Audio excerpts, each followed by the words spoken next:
Yeah, she called Trump a communist. Apparently, Doug and I, my husband. Kamala Harris on The View on election night. That night, I grieved in a way that I've not since my mother died. The pain was not at all about losing a race. I knew what it was going to mean for the country. All I could say over and over again was, my God, my God, my God. Political tell-all books like this are so sick. Publicly, I was a coward, but privately, I was actually being very brave. Yeah. New Kamala Harris writes that Biden's response to Gaza was inadequate. I had to plead with Joe to extend the same empathy he showed to the suffering of Ukrainians to the suffering of innocent Gazan civilians.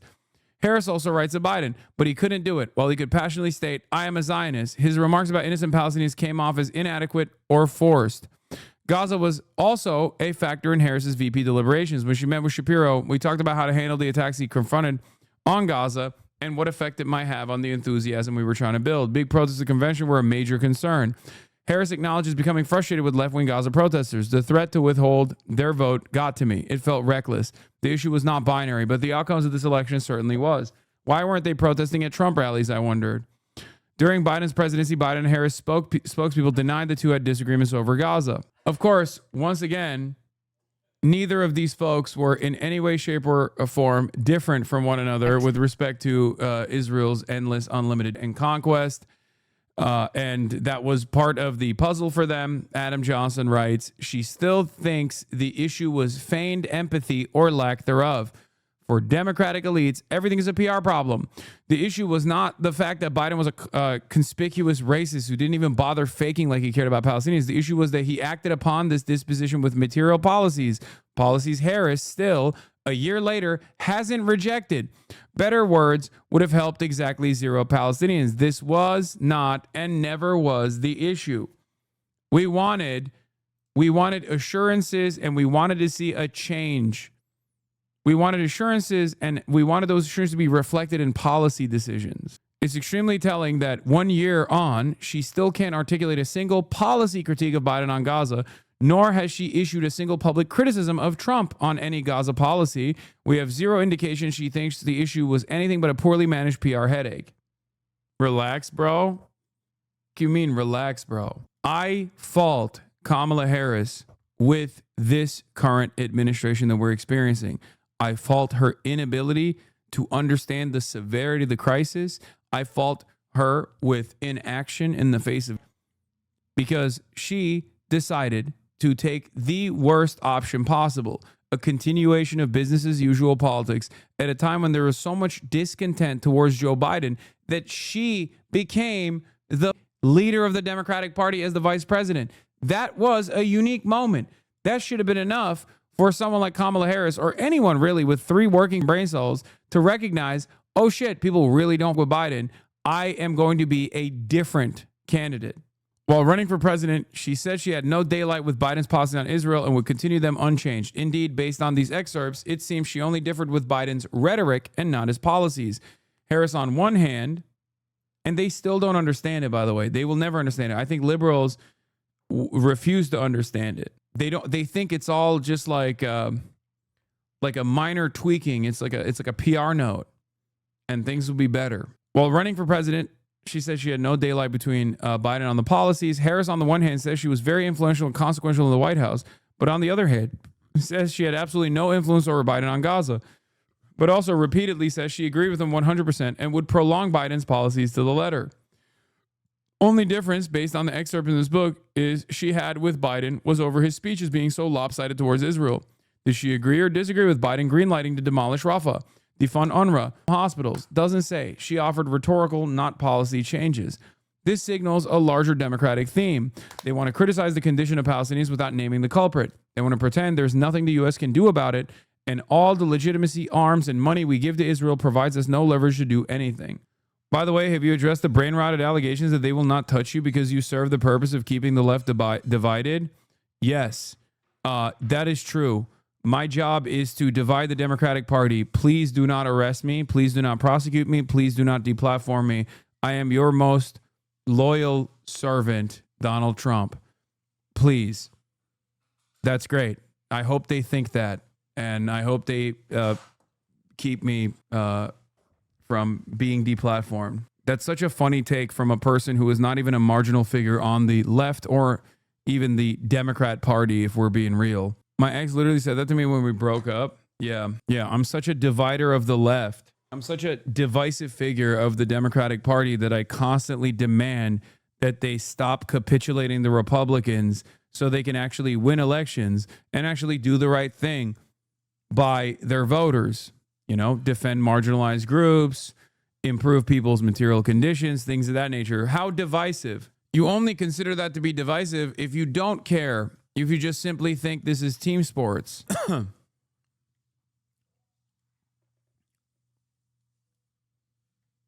Yeah, she called Trump a communist. Apparently, Doug and I, my husband. Kamala Harris on The View on election night. That night, I grieved in a way that I've not since my mother died. The pain was not at all about losing a race. I knew what it was going to mean for the country. All I could say over and over again was, my God, my God, my God. It was very difficult. Where is the Rachel Maddow interview that she did? She's doing the media rounds right now.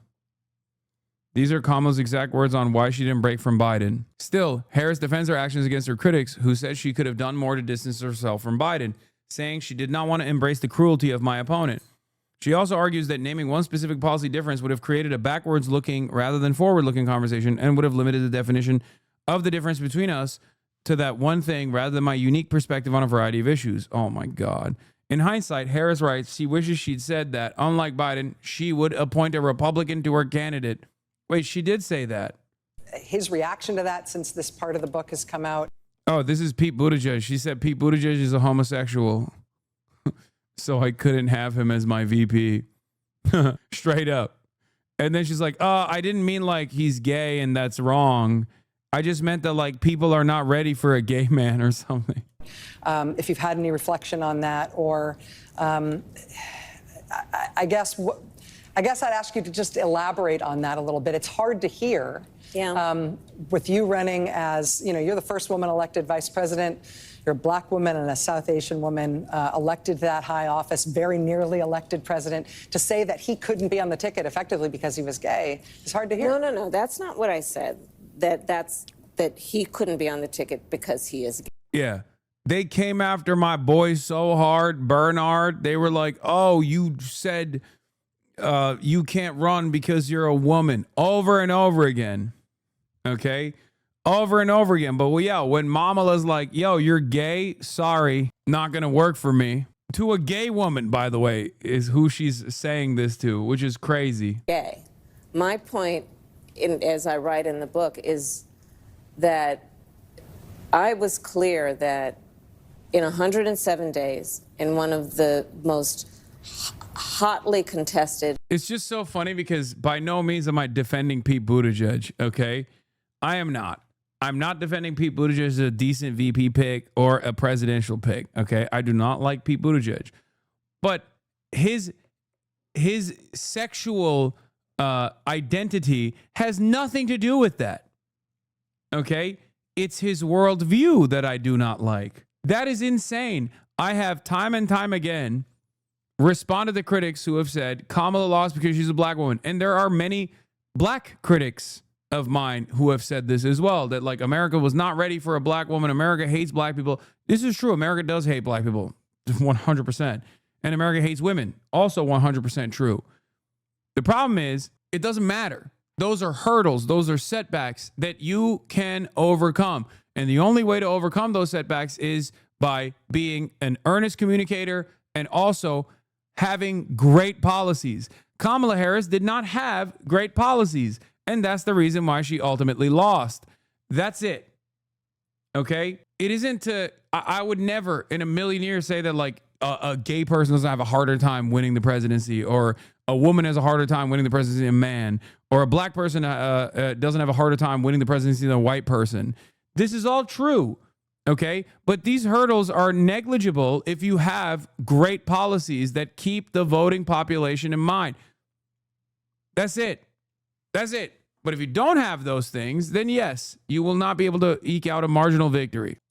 Elections for president of the United States against someone like Donald Trump who knows no floor.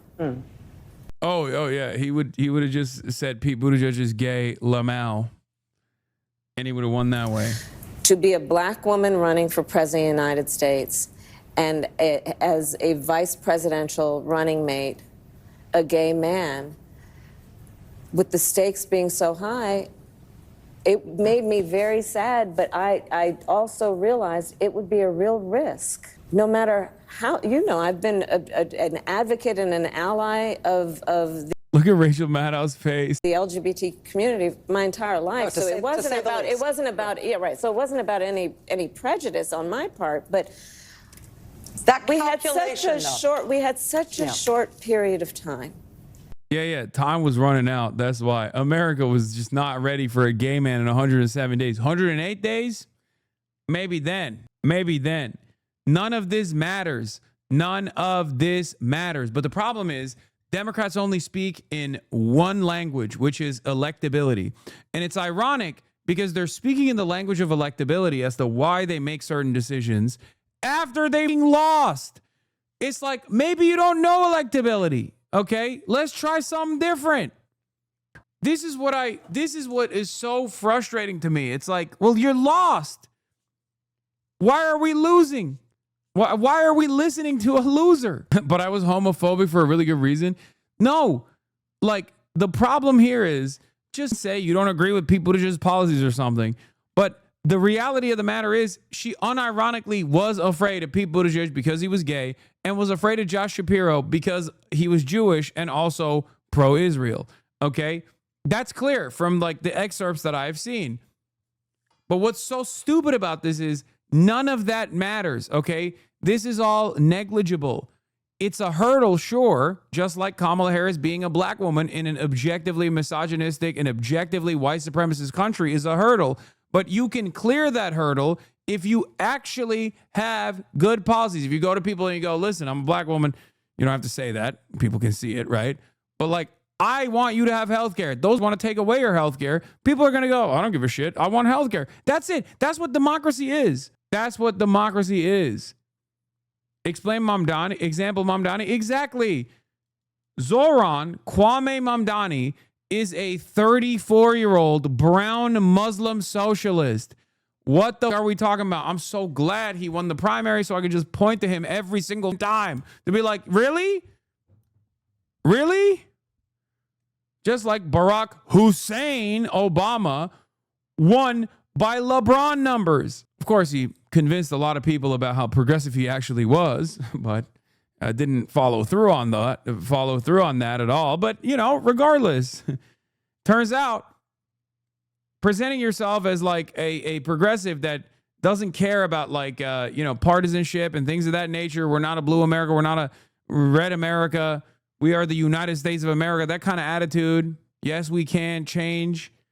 That type of shit works. Kamala won. Election was stolen. Let's go. Blue and on is in here.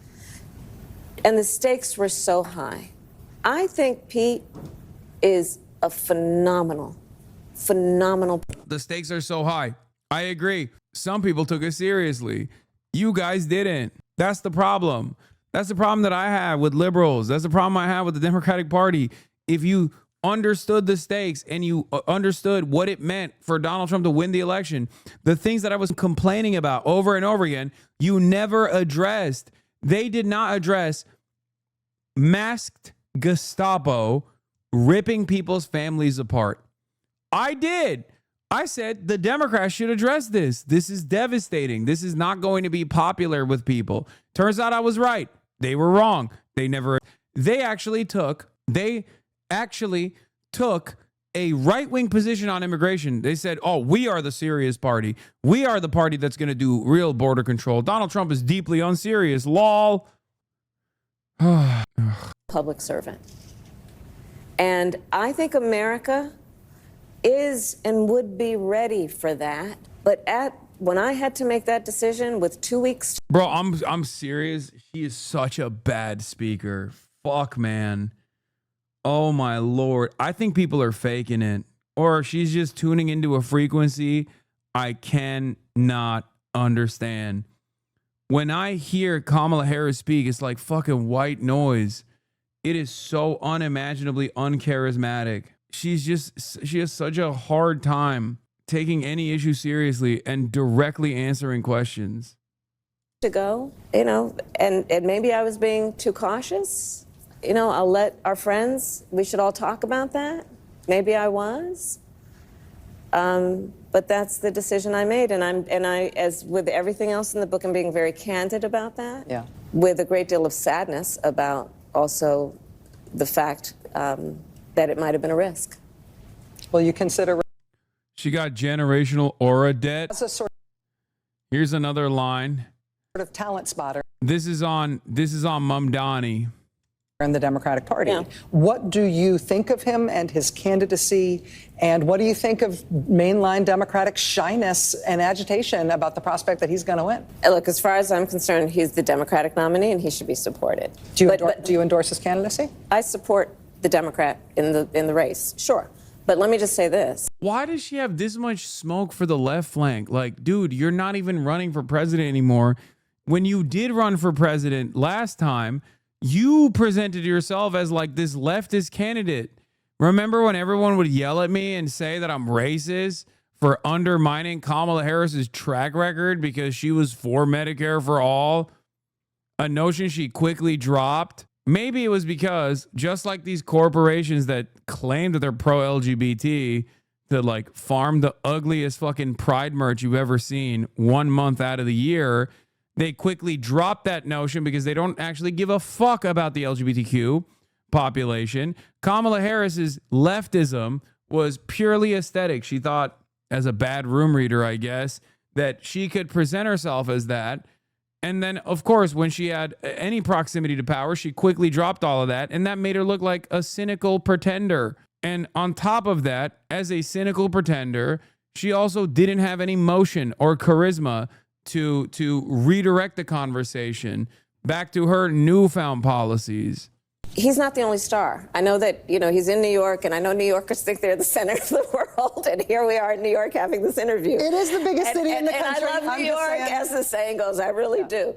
But, I mean, there are people like Barbara Drummond in Mobile, Alabama, Helena Moreno in New Orleans. They're all running for mayor, too, and they are stars. So I hope that we don't so over-index on New York City that we lose sight of the stars throughout our country who are right now running for mayor and many other offices, governor, and so on. So that's where I am. We got a big tent, and we got a lot of stars. 2020. She said all mayors matter. She fucking all lives matter, the Zoran question. Not Omar Fateh, though, because he's the bad kind running, in Minneapolis. Not him. Hey, enough about New York City. What about Mobile, Alabama? Now, I mean, I don't know those other mayoral candidates, so I can't speak on them. But like I said, I have one, Omar Fateh. He's a fucking rising star. Notice how she didn't bring him up. I wonder why. Perhaps the tent is too big in one direction for these guys' liking. I'm right by Mobile, and I ain't never heard of whoever she said. Ay. Wait, what did she say? The low-key funniest part is when she says, I love New York, as the saying goes, at 0:35, as though people wouldn't only utter that phrase because they saw it on a bumper sticker. Talent Wait, spotter I in the missed that? Democratic Party. Yeah. What do you think of him and his candidacy? And what do you think of mainline Democratic shyness and agitation about the prospect that he's going to win? Look, as far as I'm concerned, he's the Democratic nominee, and he should be supported. Do you endorse his candidacy? I support the Democrat in the race, sure. But let me just say this. He's not the only star. I know that, he's in New York, and I know New Yorkers think they're the center of the world, and here we are in New York having this interview. It is the biggest city in the country. And I love New York, as the saying goes. I really. Concrete jungle where dreams are made of. There's nothing you can't do, as the saying goes further. Welcome to New York. Now you're in New York. New York, as the saying goes. Generational aura debt.